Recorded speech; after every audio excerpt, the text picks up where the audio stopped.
Mtumishi wa Mungu Elia Mwantondo ameweza kuachia wimbo aliomshirikisha mwimbaji kutokea kundi la Agape Gospel Band, Victor Maestro.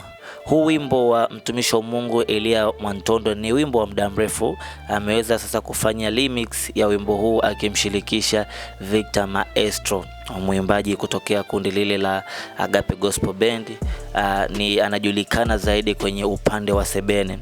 Wimbo umetoka siku 6 zilizopita na mpaka sasa una watazamaji 54,000. Unaweza kwenda pale YouTube ukausikiliza. Wimbo una pande mbili. Kuna mara kwanza ulienda taratibu, mara pili ukachanganya, na mara tatu kabisa. Unajua Victor Maestro ni mtu wa sebene na hakuacha nyuma hiyo kacha yake, akabidi apige sebene mwishoni pale. Ni wimbo mzuri sana, unaweza ukausikiliza ukautazama pale YouTube na kusikiliza kwenye digital platform zote za mtumishi wa Mungu Elia Mwantondo na ukabarikiwa zaidi.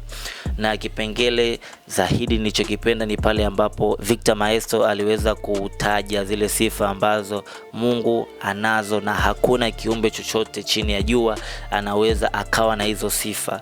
Kwa hiyo ameelezea Mungu anaweza kutuketisha na wakuu, Mungu ndo anaweza kutuinua ambapo hakuna binadamu anayeweza kufanya hivi. Wimbo ni wa sifa, unaleta utukufu kwa Mungu. Unaweza kwenda kusikiliza na kutazama. Pia unaweza kudondosha komenti yako hapo, umeonaje wimbo, kama ushawahi kusikia